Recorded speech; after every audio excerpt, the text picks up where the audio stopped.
I sure appreciate, Eric, you doing this. Montana Farmers Union during this COVID crisis is struggling to do our main plank in our philosophy, which is education and educating our members. And I appreciate that MSU is willing to set up these webinars. Starting with you, we're also going to be doing a webinar for and it'll be pesticide education, so you'll get credit for it with Dr. Cecil Thorpe. That'll be the August 31st. We're doing our August 20th. We have a livestock next week with Tim Delcato, livestock nutrition, which is, I think, going to be a great. We have plant breeding with Phil Bruckner on the 31st of August, and soil health with Clayne Jones on September 3rd. And I'm looking forward to all these webinars. I miss being able to go to the research farms and to the extension outreach. And so, Eric, I appreciate you doing this, and I look forward to your presentation. And anyone that's watching, you can, if you have questions, you can use the chat box and put in your question, and we'll make sure and get it asked. Thank you. All right, thanks, Walter. So I'll just share my, I think you have to enable my screen sharing. Okay, we should have probably did that while we were BSing. There we go. I think now you can share. Yes, thank you. Okay.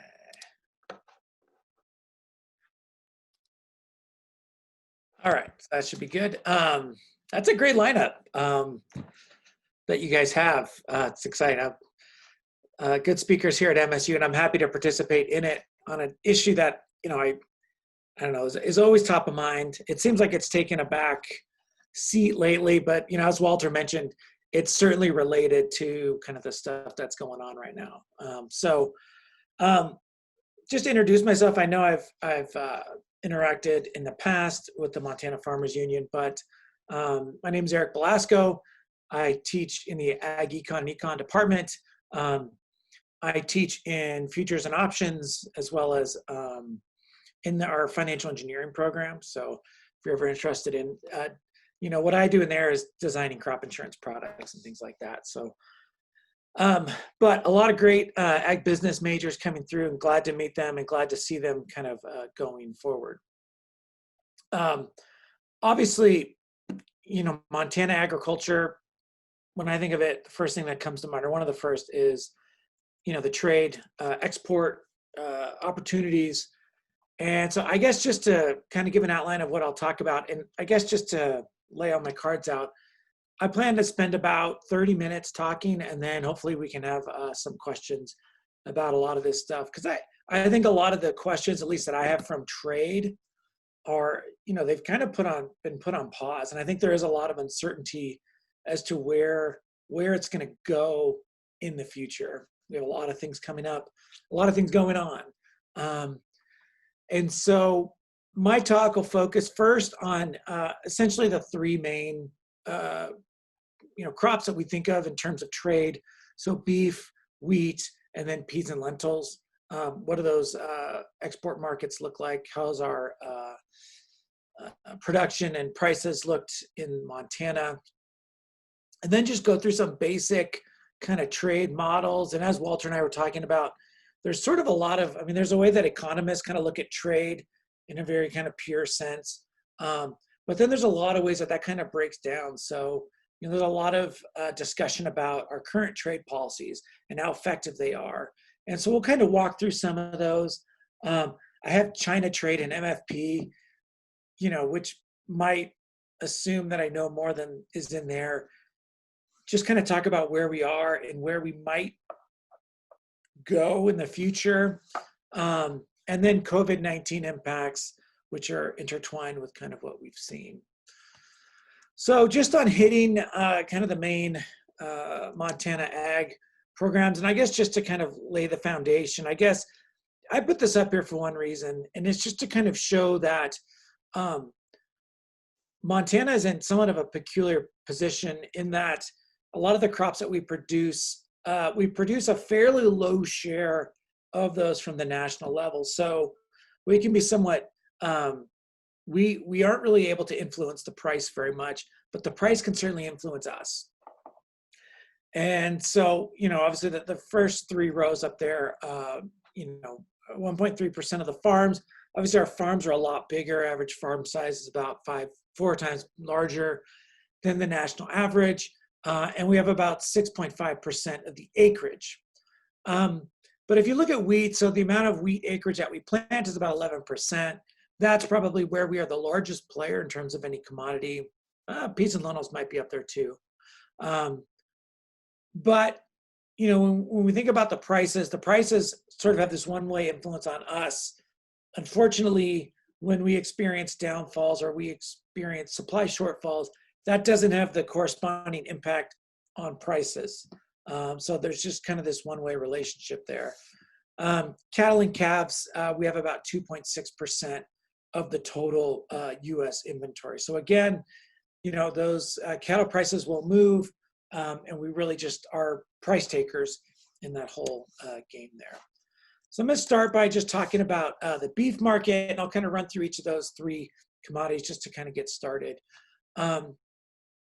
And I guess the main reason is we have experienced a lot of things over the last 3 years with regard to trade. If you think about, we had, tariffs with China.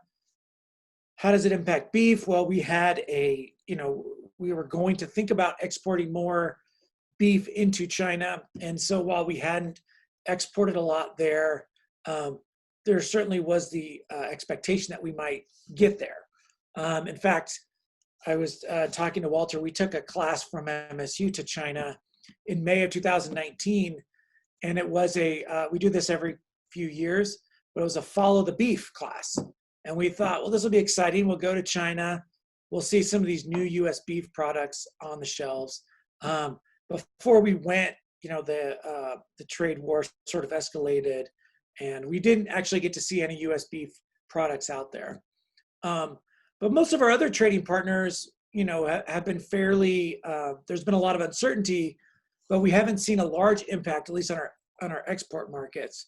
If we think of Mexico and Canada, there's a lot of uncertainty as to whether NAFTA was going to be, continued.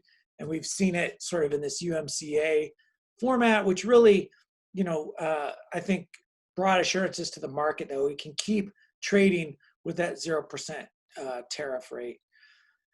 And then South Korea and Japan. Obviously, Japan, with TPP would have helped beef exports. But even in spite of that, we've seen pretty strong in that region. So as we look at, this is from the WOTC report, the latest one, July 2020, we can see that imports and exports are pretty close to one another. And for 2021, they're expected, we're going to see a slight decrease in exports. And I guess generally, that's kind of what we would expect from COVID-19, to expect kind of less trade occurring. The other concern, though, is global incomes largely drive what we're able to export. And so if the global economy is doing well, beef, especially in South Korea and Japan, are highly correlated with the incomes in those countries. So if those countries start to experience a recession, then we might see some reduction in those exports. If we look at our main trading partners, we have, as I mentioned, Mexico and Canada. So in terms of the trade environment, obviously continuing NAFTA was really important there. We really have a supply chain that is built not just on exporting to those countries, but really live animal trade going in and out of those countries. Here in Montana, we see animals from Canada coming down.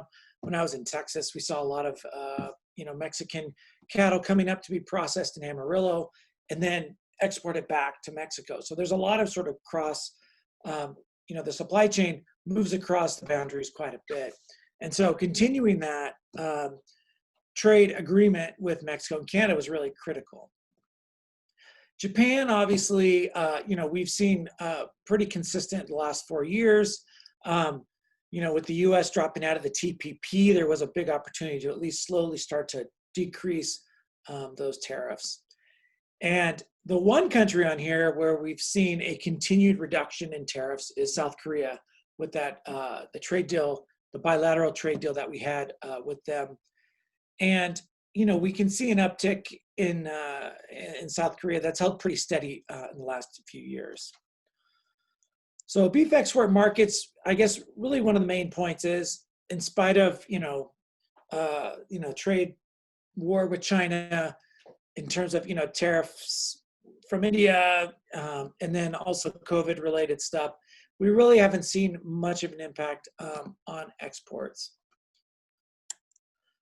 Obviously, domestic production is a different story, but as far as trade, we haven't seen that. Imports, you notice in the last slide, Mexican exports were down, Mexican imports are up. A bit of exchange rate issue going on there. But our main import partners, Australia, New Zealand, Canada, Mexico, all playing. Again, NAFTA, very important. And one of the features, I guess, that we think of in trade is when we talk about it at Montana State is, that you have this law of comparative advantage where you produce something that you effectively have an advantage in and you export it to other countries. Those other countries produce something that they have an advantage in, and then you trade, and you both are made better off. So it's not sort of a zero-sum game. It's a game where if you trade cooperatively, then you are made better off. And we see that in Montana, for example, where we grow wheat and Iowa grows corn. You could grow wheat in Iowa, but their comparative advantage is in corn. So they're going to grow it, and then we trade, and then we can produce more. The pie gets bigger.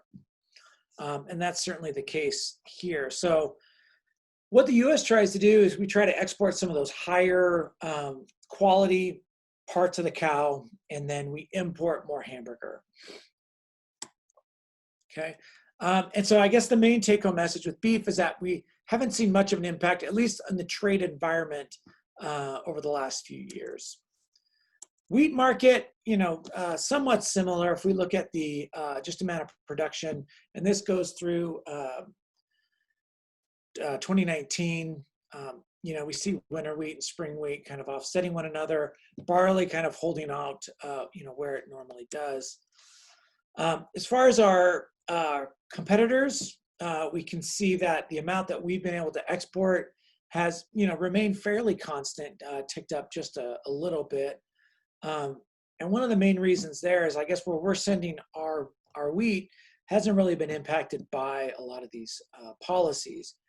You could argue the Trans-Pacific Partnership would have allowed the U.S. to export a lot more wheat into some of those, Asian countries. But again, given our baseline, we've stayed, at baseline. Russia and Ukraine, have been fairly steady. Russia off of that big 2017 year, but these are kind of our big competitors out there. And I guess I just want to contrast this with a segment that really has been impacted by trade. If you looked at some of the 2018 market facilitation program payments, they really were directed to these soybean producers. Soybeans were the first commodity that China really targeted in the trade war with raising tariffs on soybeans. In fact, when we went out there, we met with when we went to China, we met with some U.S. representatives out there, and their job was to basically source soybeans from the U.S. and bring them into China. But that had really moved towards sourcing them from other places. And so they were starting to source them, from Brazil primarily. And so here's a commodity that has really been impacted by this occurring.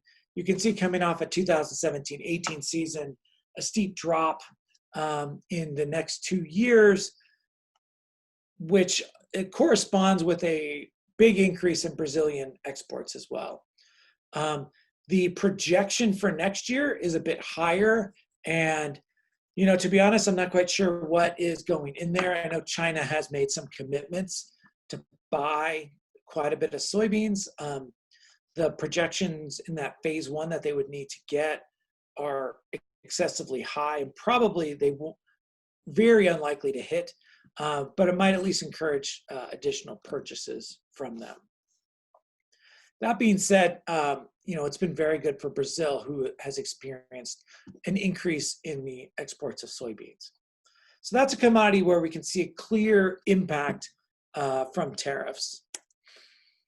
Okay, looking quickly at the pulse market, we can see, and these are largely driven by our export markets and market access. We think especially of, India's placement of tariffs on U.S. products, which is somewhat different. The Chinese tariffs were deemed to be retaliatory, so they fit under the market facilitation program. The tariffs from India were somewhat of a domestic decision to protect their home industries, which often is the case, and wasn't really in retaliation for anything. And so they weren't included in the original 2018 MFP, but then in the 19 MFP, they were included in sort of a small way with the minimum payment levels of $15 per acre. But these prices are very volatile and also very reliant on those export markets. And we can see here with some of the prices definitely been moving around quite a bit. So lentils, I guess, is the one that, you could certainly see drops fairly dramatically after 2016. All right. So now just get into some basic kind of fundamentals of international trade.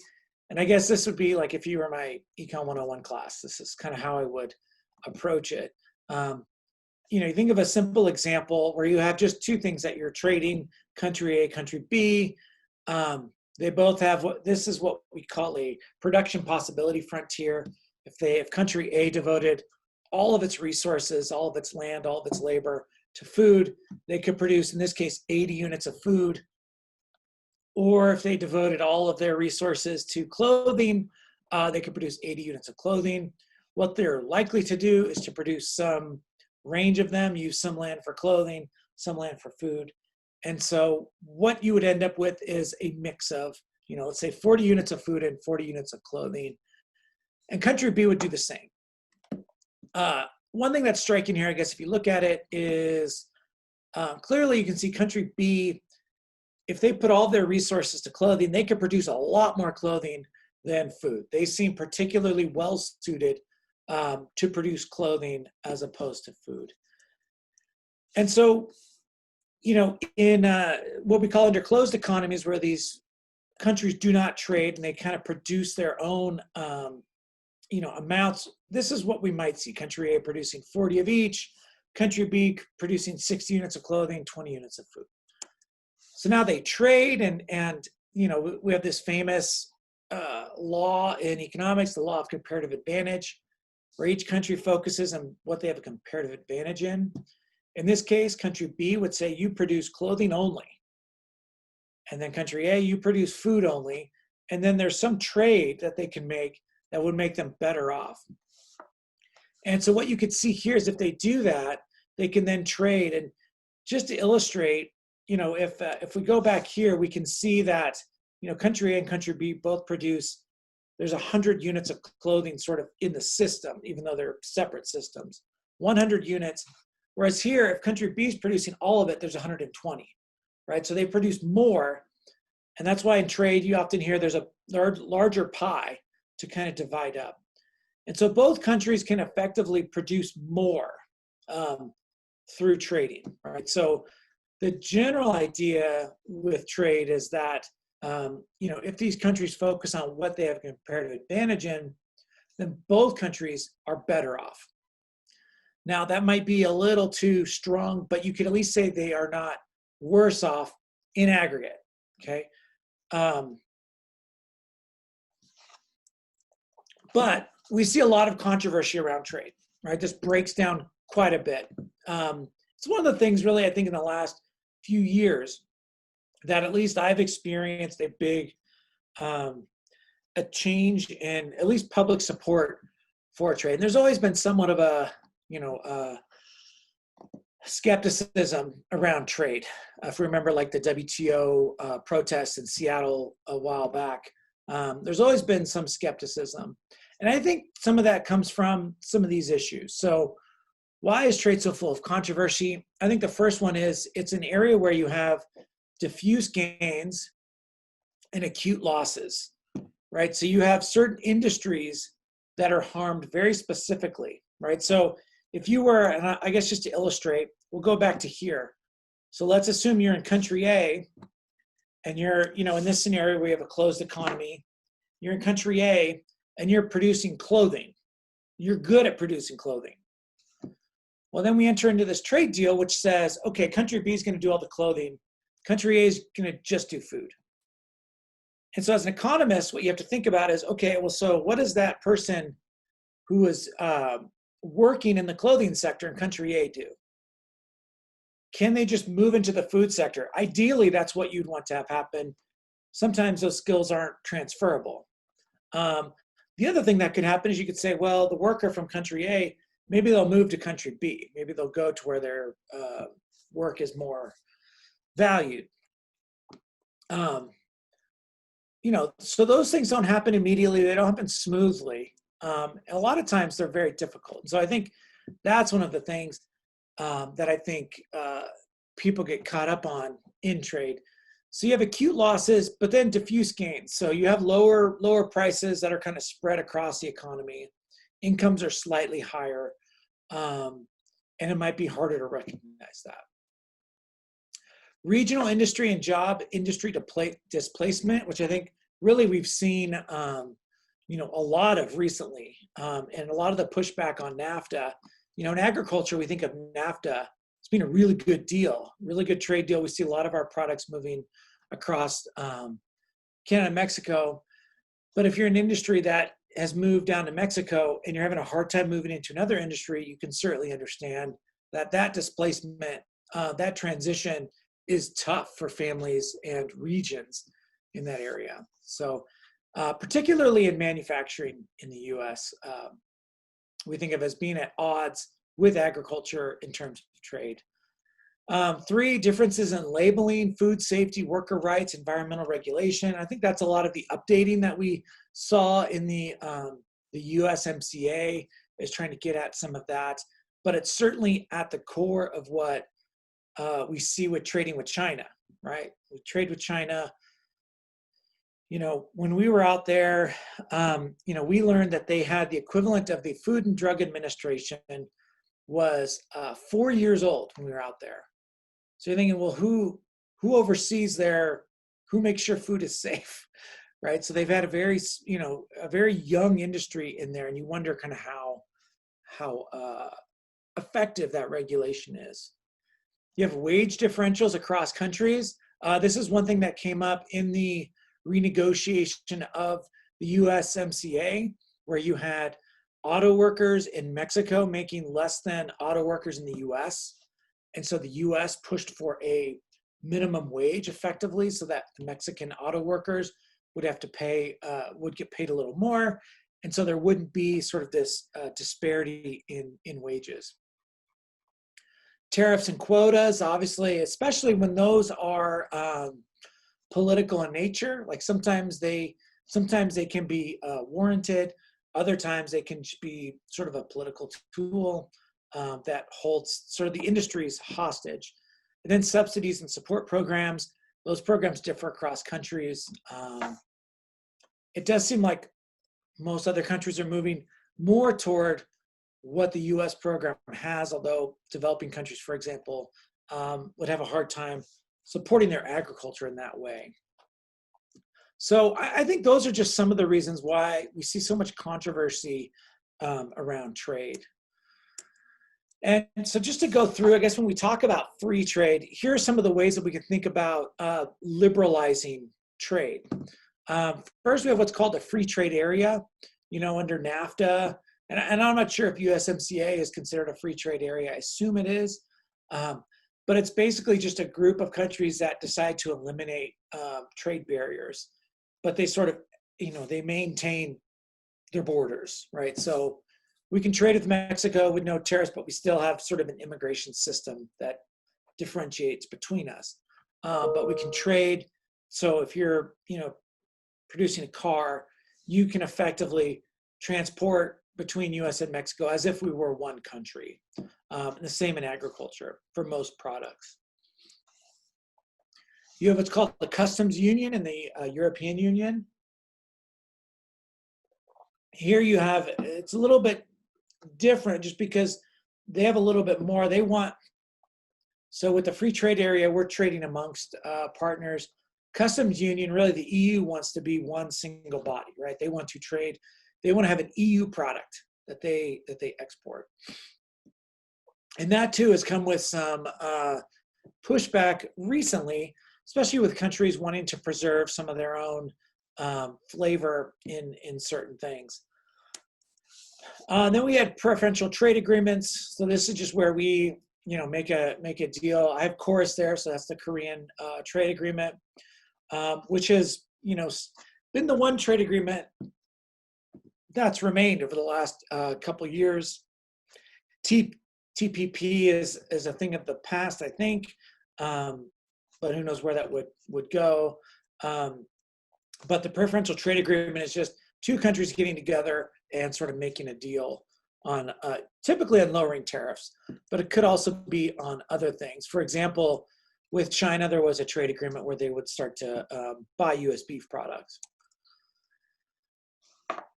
Okay, so I mentioned U.S., China, and here are just three things. Again, I think this is, for the most part, been kind of put on the back burner with all the COVID stuff. And probably, I say back burner, but it's probably also just been like soured a bit with COVID-19. Kind of in general, you think of U.S.-China dispute, agriculture has a lot to gain in trading with China. China is a huge population base. It is a population base that is growing very rapidly, or was growing very rapidly. One of the things that we noticed when we were out there is that it's also a consumer base where if you talk to young people, they know American brands. And American brands hold a kind of a high place for them. Just to illustrate, we talked to a guy who was in Hangzhou who, he was Buddhist, he grew up drinking tea. And he told us how he goes to Starbucks. And we're like, oh, well, what do you get at Starbucks? And he's like, I have no idea. It's some kind of coffee. He's not a coffee drinker, but he goes to Starbucks, and I think there's a lot of Chinese like that where they recognize American brands. So there's a lot of opportunity to sell products in China. That's not the case for other industries. So, if we think about opening up trade with China, what products would we be exporting into there? Probably a lot of agricultural goods. And we would probably be importing from them more manufacturing. So if you're in a manufacturing industry, you're probably not going to want to trade more with China. But agriculture certainly has a lot to gain. There are these intellectual property issues, and I don't know how much of this involves agriculture directly, but they're certainly there. And there's been a couple different approaches on how to go about it. The Obama administration was much more likely to go through the WTO court system. Those court systems can take a while, but there have been rulings lately, like we had the wheat ruling recently. They take a long time, but that's kind of what the WTO court was set up to do initially. The other, strategy, which has been taken more by the Trump administration, is just bilateral trade. I have disputes, but negotiations, just dealing with them one-on-one. So rather than having sort of this oversight body, just, sit down with them and try to hash it out. And you can argue that neither one of those to right now has worked particularly well. China's entered the WTO. They sort of remained, for the most part, outside of any kind of damages from the intellectual property theft. And I guess the third thing is, in response to the Chinese tariffs what we saw was this market facilitation program that was implemented in 2018 and 2019. The two programs were much different. I'm working on a paper right now that looks at the different program designs and how they impacted the concentration and payments. One thing that I found in there was that the 2018 program was especially concentrated toward larger farms. The 2019 program, just by the way it was constructed, tended to be much less concentrated on a per acre basis, just because of the way it was designed. That the 18 program, if you remember, took the amount that you produced and then added sort of a payment rate onto that. Whereas the 2019 program had a county level rate that was tied to the amount that you planted. And so just by construction, the 2019 program was much larger, but it tended to be less concentrated. Some other research that has come out lately, there was a study out of Kansas State that showed that, especially in the southern region, those farms tended to be, quote, overcompensated in the sense that the economic damages they experienced from the trade dispute, they were paid more than that amount, at least for the short-term damages. The paper also went on to talk about the long-term damages and how the long-term damages or potential long-term damages might be undercompensated for that. And then there's another paper out of Illinois and Minnesota. They had a couple, they looked at some farm level data sets in the Midwest, and they basically showed that farm financial positions improved under the programs, would have been in very bad position had they not had that program. So those are the things that we've learned from the MFP, and I guess the reason I put them up there is because what we have, currently is a very similar kind of construction. If we think about what the CARES Act looks like, it looks much more like the 2018 market facilitation program, though with a much wider net. It includes a lot more products, but this basic idea of taking a rate and applying it to different commodities. And so just to kind of talk about that a little bit, the window that they used for this was January to April 15th. And so we can look and see what some of these crops did. We had the Minneapolis wheat was down 7.6% on April 15th. I don't think that the payments they used, I think they used the average week, but soybeans was down 9%, corn down 18%, feeder cattle markets really hit hard, sort of in that immediate part there, and then cotton down 25%. And really, if you think back to April, it was a very confusing time in the cattle market because you observe these just very fast drop in the futures markets and very steep increases at the retail sector. And still we see sort of this misalignment of what the beef supply chain is bringing to market and what consumers want. For example, at Costco here in Bozeman, I've noticed that tenderloins are very inexpensive right now, which probably has a lot to do with less restaurant eating.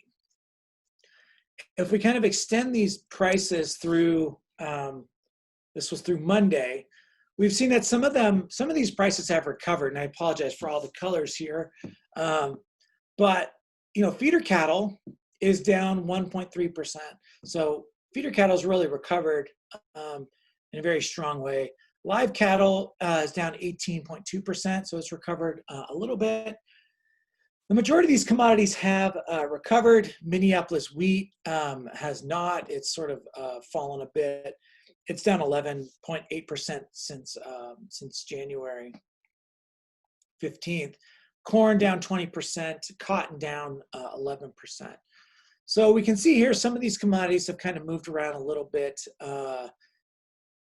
And I say impacted the COVID-19, but there's obviously a lot that's going on. And that's kind of the tough thing about trying to equate prices and its impact is when you have a lot of things going on. But certainly COVID-19 is sort of the most active player in this in this price series.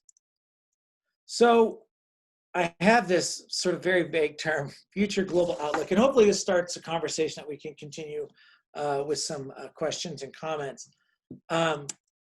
But so here's some reasons why I think the future global outlook, especially for agriculture, is uncertain.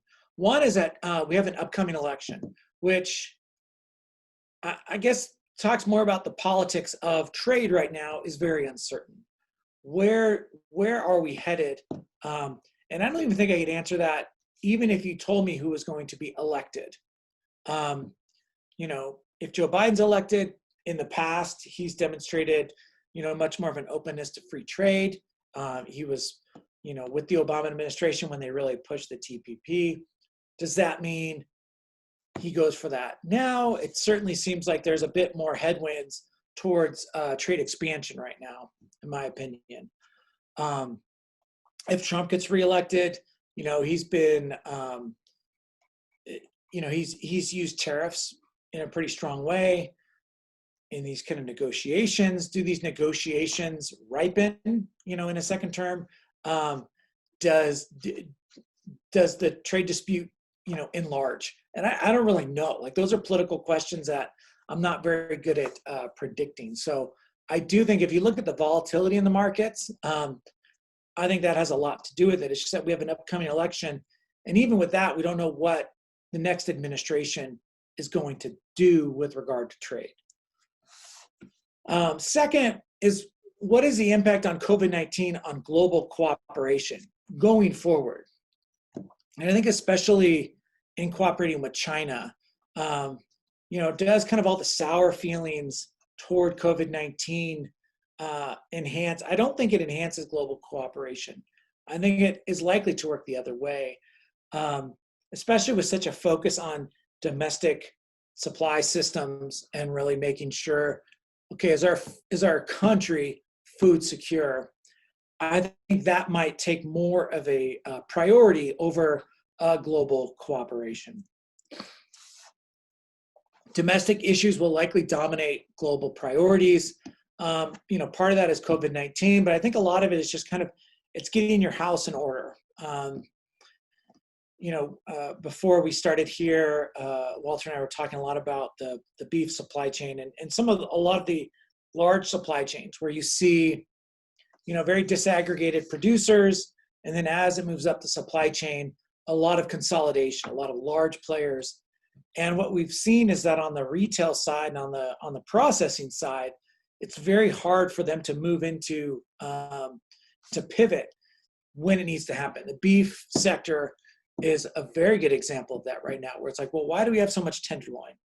We would think that the economist in me would say, well, if consumers signal through these low prices that they don't want this, well, then you produce something else. But we can't just, you know, reverse that system. We have very inelastic demand. So I think that at least in the short term, near short term, we'll see a lot of focus on some of those supply chains and are they doing what consumers want? And I think in agriculture, we'll likely see kind of a buildup of maybe regional supply systems, which would then make it less likely, again, that the focus would be on global trade expansion. And then finally, what is the economic outlook going to be? All agricultural products rely on disposable income, and what the economy looks like over the next 3 years will really, you know, impact that. You know, as an economist, there's a lot of people out there giving projections. You know, there's a lot of uncertainty around those predictions, but really it's just that we're gonna, you know, even after COVID-19, there's gonna be a bit of a recovery that's gonna need to happen until we get back to where we were before this happened. And I've seen anywhere from 18 months to 4 years that it takes for us to get back there. But there'll certainly be somewhat of a recession. And then how does agriculture respond to that? You know, if we think about the domestic demand for beef, for example, that's likely to take a hit if we're in more of a recession. So that's all I have for today. Hope that we can start the discussion. These trade issues are certainly ongoing, so I'm happy to talk about anything else you guys would like to. I want to remind that the viewers here that you can go and put in a question on chat if you want to ask him. And there is a question here. How did you get the projected data for the 2020 estimates that you were showing on the different commodities? You had charts. Where did you get that data? Yeah, so I think that was for here. Yeah. These were from the WASI report. So the WASI report usually goes out a year and a half. They also do like a long-term projection that goes out like 8 years. It's pretty hard to believe, but here, and the last time, every February, the Office of the Chief Economist goes out and talks about sort of what kind of assumptions they're making about these projections.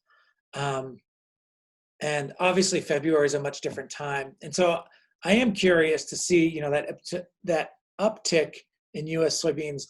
I'm not quite sure what's assumed in there in terms of, US and China, or maybe US finding other markets, or what's involved in that. But yeah, that's the short answer is it's from the WASI report.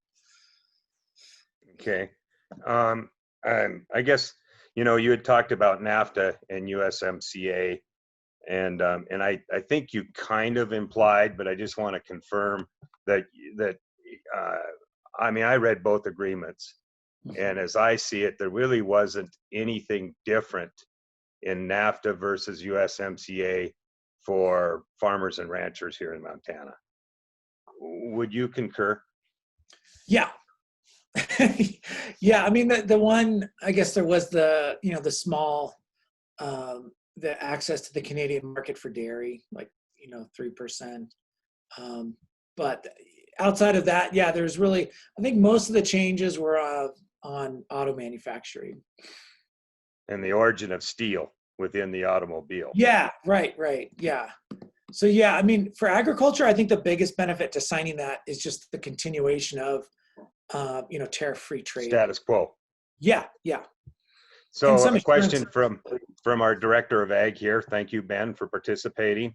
Outside of China and the EU, what do you think should be the top priority for the next administration for new trade agreements? In terms of both, what is favorable for the U.S. and for Montana specifically? Good question. I'd love to hear Ben answer that, actually. But no, like I said, so China's a huge. He did. He said Vietnam. Vietnam. Yeah, I take Ben's answer there. Yeah, but I think that whole region though shows so much promise, at least for the U.S. If we think about wheat or beef. That's really the region that's experiencing the most growth. That's the area that we've been successful at in the past. And so I think developing those trade relationships would certainly be, should be a priority. Although, I don't know, repairing, kind of what we've done, I think also might be a bit of a priority as well. He added on to that they're importing huge levels of wheat and none of that from the U.S. Vietnam is. Vietnam, yeah. Yeah. Well, yeah, I could see, with our players there, Australia, probably being a large player in that market. Do you have any early data on Montana's portion of the USDA funding through recent CARES Act? Not yet. I have a FOIA that I'm waiting for the data any day now. So when I get that, I'd be happy to report it back to you if that'd be of interest. My suspicion is that it's going to hit the cattle producers the heaviest in the beginning, because those seem to be where the largest payments were.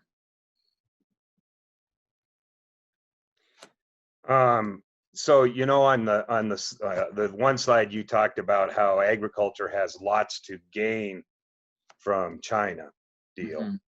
Hmm. I think that probably it should be rephased that we have lots to lose. Hmm. And I think that that's been more the case than anything. Yeah. And you know, the phase one deal, it was 97 pages. Did you read it, Eric? I didn't read the whole thing. No. It's 97 pages, and it's a lot of talking about with really no commitments. Yeah. And you know, there was all this talk about all the increase in purchases they were going to make in ag commodities, and within a few weeks of signing that deal, they bought 1 million ton of wheat from Australia, Canada, and France, and not one bushel from the United States. And this Yeah. was after. Now they've made promises to buy new crop, Yeah. but you know, I think they're masters at negotiating, and they've realized they've tanked our commodity prices, and Yeah. this is a great opportunity to buy, and they're still not buying. Yeah. I guess, yeah, no, I agree with what you're saying. A couple thoughts on that. We had Max Bacchus came and talked to our class, and he, I guess, made a point that sort of I've seen kind of happen over and over again, which is when you're negotiating with China and you come to a deal, that deal's only good until they want it to be good, and they can end it. And so making deals with China is a tricky business. And I guess we've seen that a lot where they've said one thing and they maybe done it a little bit and then kind of gone away from it. Um, I guess what I was more speaking of there is just the one thing that I noticed was that there's a bit of an impression that American products have on Chinese consumers, and especially younger consumers who are living mostly in cities. When we talk to them, I mean, they knew about Starbucks, they knew about Apple, and they didn't even know what was so special about them. But you know, Chinese I wonder consumers that are, too, Eric. what's that? I wonder that too. Yeah. What is so Well, special about either one? part of it is, I mean, we have a skepticism of products made in China. Chinese consumers do too. Like they've had enough food scares out there where they're very skeptical of their own supply system. And so it was told to us that foreign products, I mean, not US versus other countries, but just foreign products in general, they're just assumed to be safer. And so consumers are going to pay a premium for foreign products.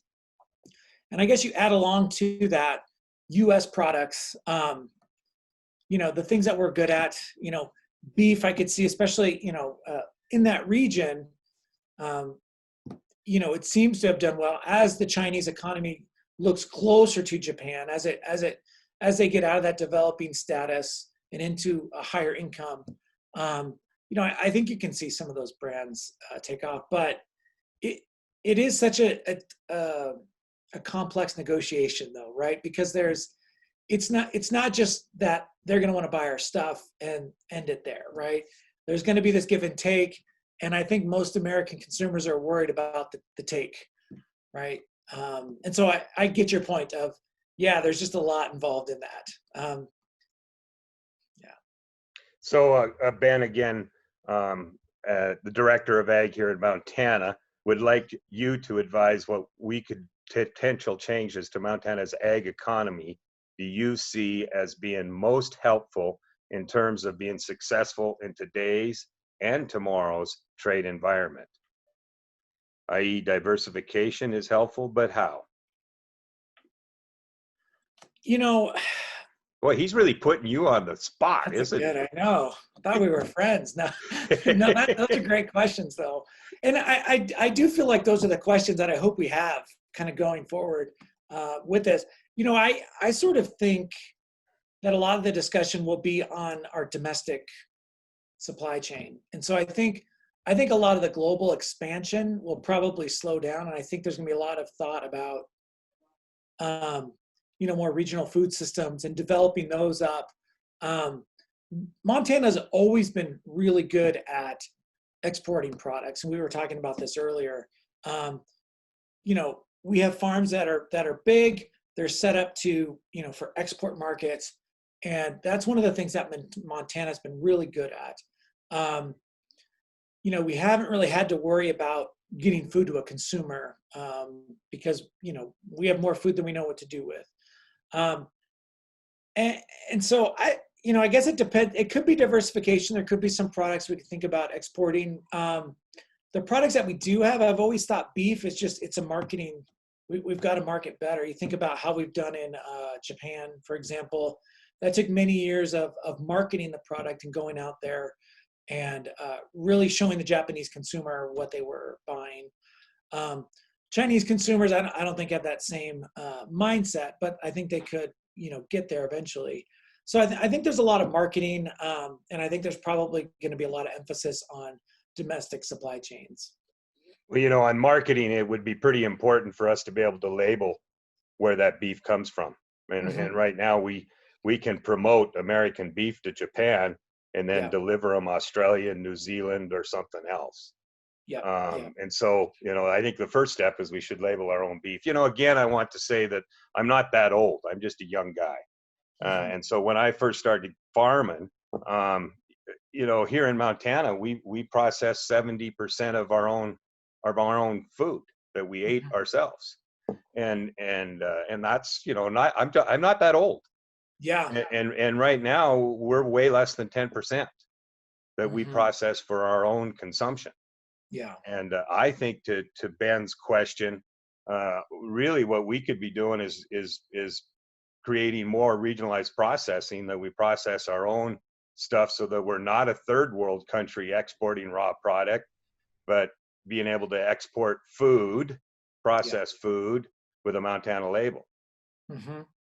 Yeah. Well, yeah, a couple things. Yeah, the Montana label, I think, we've got sort of a natural advantage there, right? Because it's not hard to market, or it's easier than other products, right? Because people know the West, right? And I think in Montana we can market that very well. But yeah, I do think there will be an emphasis on local governments to help develop their own, food systems. And I just think that the political will is going to be more in, supporting U.S. workers, supporting U.S. farmers, rather than so I see a bit of a detour from sort of the global trade environment, which is, I guess the one thing, and Ben would know all about this, is these trade deals. They take a long time. Like they're not easy, and then even when they start, they take a long time to sort of to get into effect. If you think about the South Korean deal, there was probably a lot of run up just for that deal, and then even there, the tariffs, they don't just drop overnight. They drop very slowly, every year. So we see these markets developed.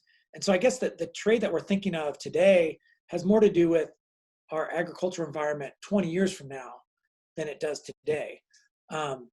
So we have to be forward looking there, but at the same time, I do think we do need to rethink this balance of cheap food versus, our supply chains, and how functional are they? Are they able to move when consumers, when they want to move?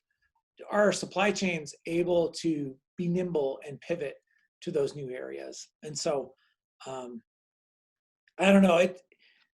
It's really hard to predict, but I do think there is likely to be large changes, at least in the next year, of how we think about our food agricultural system. I wonder how. I've been an international ag consultant. I've traveled around the world into different countries, and it's the same 3 or 4 players in all these countries. Every major beef, pork producing country has the same 4 companies that are processing it. Yeah. And so when we're negotiating these trade deals, these companies have advantage in Australia, for example, and Japan right now, and they're taking advantage of that, and they just soon continue to do that. They have no, and so I just wonder what your thoughts are. And it's across the board. It's in our cereal grains. It's in our pulse grains. It's 3 or 4 major players worldwide that benefit from this trade. Mm-hmm. And how does that impact trade deals and negotiations that are going on? Yeah, I mean, I think a lot of the assumptions we make as economists is that trade helps everyone. But like you're saying, I think there is a bit too. And there has been some research on the concentration of some of these industries as trade has become more open. So as trade is open, we've seen sort of these companies that sort of go in with an advantage really benefiting from that, trade, because there is a lot of fixed costs associated with trading with other countries. Um, and so, yeah, I think the whole issue of consolidation, I think, is going to come under a rethink, hopefully. There are certainly benefits, and as an economist, you see the benefits in terms of lower prices. Um, Consumers, they love lower prices. Is the consumer going to want to sacrifice some of that for a different looking supply chain? Maybe the supply chain means that there's more American businesses involved, and maybe they'd be willing to pay more for that. I don't know, but it seems like it's going to be a larger discussion. I would think it probably would tilt, at least in the near term, toward benefiting that sort of American companies. So that's why I guess I say you might see kind of a retraction in trade temporarily as we kind of start to figure those things out. I just wish I knew which were the American companies, because most of Sure. these American Yeah, companies are owned by China or Japan or some other foreign they're nation, multinational. Yeah, Brazil. yeah, yeah, So yeah, I would like to know yeah, that American company, maybe Cargill, and it's in every yeah. country in the world. Yeah. Right. Yeah. Well, Eric, I learned a lot. I appreciate your presentation. Enjoyed it. I hope everyone else did. It's going to be up on our website. We've recorded it, and share that with your neighbors. Let them know that that you've got some pretty good things to say. And thanks again. This was a good kickoff to our webinar series. All right. Thank you. See y'all.